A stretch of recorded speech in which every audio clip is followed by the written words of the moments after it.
Hello అందరికి. నిన్న ఉన్న కొన్ని క్వశ్చన్స్ కి ఆ క్వశ్చన్స్ నాకు కూడా ఉన్నాయి, క్రైస్తవులుగా మీకు కూడా ఉంటాయి. ప్రవీణ్ పగడాల గారు తాగి చనిపోయారా, హత్య లేదంటే యాక్సిడెంట్, నిజంగానే తాగి చనిపోయారా అన్న డౌట్స్ మీకు కూడా ఉంటాయి. ఒకవేళ అలా చనిపోకపోతే ప్రవీణ్ పగడాల గారి వైఫ్ జెసికా పగడాల గారు ఎందుకు ఈ విషయాన్ని ఎక్కువగా నొక్కి చెప్పట్లేదు? తనకు కూడా ఈ విషయం తెలుసా, అందుకే తను కూడా సైలెంట్ గా మాట్లాడుతుందా అని ముందు డౌట్ ఉండేది. మీకు కూడా ఆ డౌట్ ఉండొచ్చు. చనిపోయారా లేదంటే యాక్సిడెంటా అన్న దానికన్నా ముందు జెసికా పగడాల గారు ఎందుకు ఇలా మాట్లాడుతున్నారు అన్నది ఒక క్లారిటీ వస్తే మనకి అది యాక్సిడెంటా లేదంటే ప్లాన్ ప్రకారం జరిగిందా అనేది కూడా మనకు క్లారిటీ వస్తుంది.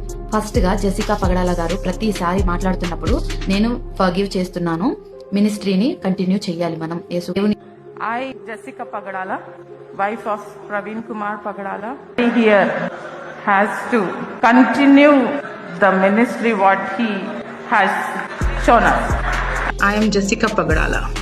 I encourage everyone to focus on their ministry. Not an external distraction, but on building lives. తను ఎక్కువగా మినిస్ట్రీ మీద ఫోకస్ పెట్టినట్టు మనకు అర్థమవుతుంది. అయితే తను ఒక నార్త్ ఇండియాలో సేవ చేసే క్రైస్తవుల్ని మనం గమనించాలి, అక్కడ జరుగుతున్న పరిస్థితులను మనం గమనించాలి. అవి ఎలా ఉంటాయి అంటే, నార్త్ ఇండియాలో కొంచెం మత రాజకీయాలు, కొంచెం వారి మైండ్ సెట్ డిఫరెంట్ గా అనేది ఉంటుంది. ఇది నేను చెప్పట్లేదు, ఇక్కడ స్క్రీన్ మీద పెడుతున్నాను చూడండి. వారి యొక్క మైండ్ సెట్ అనేది డిఫరెంట్ గా ఉంటుంది. ప్రతిసారి మత విద్వేషాలు అనేవి, రాజకీయాలు అనేవి అక్కడ నడుస్తూ ఉంటాయన్నమాట. దీని ద్వారా వాళ్ళు హింసకి ఎక్కువగా అలవాటైన ప్రజలని చెప్పొచ్చు. సో అలాంటి తరుణంలో వీళ్ళు అక్కడ సేవ చేశారు, ఆల్రెడీ ఇక్కడి నుంచి అక్కడ సేవకి వెళ్లే వాళ్ళు ప్రాణాల మీద ఈ హింసలన్నీ తెలిసే వెళ్తారు. ఏదో ఒక రోజు దేవుని పని చేస్తున్నప్పుడు మనం ప్రాణాలను అనేది కోల్పోవాల్సి వస్తుంది అనేది ప్రతి క్రైస్తవుడికి బేసిక్. అయితే మరి ముఖ్యంగా నార్త్ ఇండియా నుంచి వచ్చిన సేవకులైనా, నార్త్ ఇండియాకి వెళ్తున్న సేవకులకైనా ఇది మాత్రం కన్ఫామ్ గా జరిగే విషయం అని వారి మైండ్ లో వాళ్ళు ముందే ప్రిపేర్ అయి ఉండిపోతారు. అదేంది నేను చూసుకుంటామన్నా, ఆర్ఎస్ఎస్ వాళ్ళు, విహెచ్పి వాళ్ళు నాకు ఈమెయిల్ రాసేవాళ్ళు, నువ్వు ఏ మార్గం గుండా వెళ్తున్నావో మాకు తెలుసు, నువ్వు ఎట్లొస్తావో మాకు తెలుసు, నువ్వు ఎప్పుడు ఇంటికి చేరకుండా ఎప్పుడు సస్తావో కూడా నీకు తెలియకుండా చేస్తాం అని అనేవారు. ఇలాంటి పరిస్థితి అక్కడ నువ్వు వెళ్ళి ఇది నువ్వు ఎలా చెప్తున్నావు, ఓన్లీ ఈ డేటాను పట్టుకుని చెప్తున్నావు అంటే కాదు. కొంతమంది నార్త్ లో సేవ చేసిన వారితో కూడా నేను మాట్లాడాను, వారు చెప్పింది కూడా ఇదే. సో దీన్ని బట్టి వారు చావుకి, ప్రభు కోసం చచ్చిపోవడానికి వెల్ ప్రిపేర్డ్ గా ఉన్న ఒక ఫ్యామిలీకి మనం చూడొచ్చు. ఇప్పుడు అన్న వదిలేసిన సేవ చేయవలసిన బాధ్యత తన మీదే ఉంది. తన ప్రాణాలను కాపాడుకుంటూ తనతో ఉన్న వారిని సంరక్షించే బాధ్యత తన మీదైతే ఉంది. ఇప్పుడు తన న్యాయం కోసం పోరాడే స్థితిలో లేదు. ఎందుకు అనంటే దానికోసం టైం వేస్ట్ చేసుకోదు.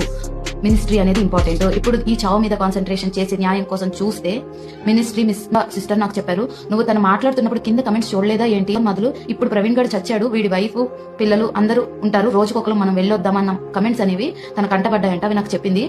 నేను చూడలేదు కదా అని ఊరుకున్నాను. ఈ రోజు రీసెంట్ గా నాకు వచ్చిన కమెంట్ ఇదిగోండి, వాళ్ళ పాప కోసం. సో ఇలాంటప్పుడు తను అంతవరకే మాట్లాడాలి. ఎందుకంటే జస్టిస్ అనేది ప్రభుత్వం చేయకపోయినా దేవుడు చేస్తాడు, దేవుడి చేతిలో వారికి న్యాయం అనేది దొరుకుతుందని వారికి తెలుసు.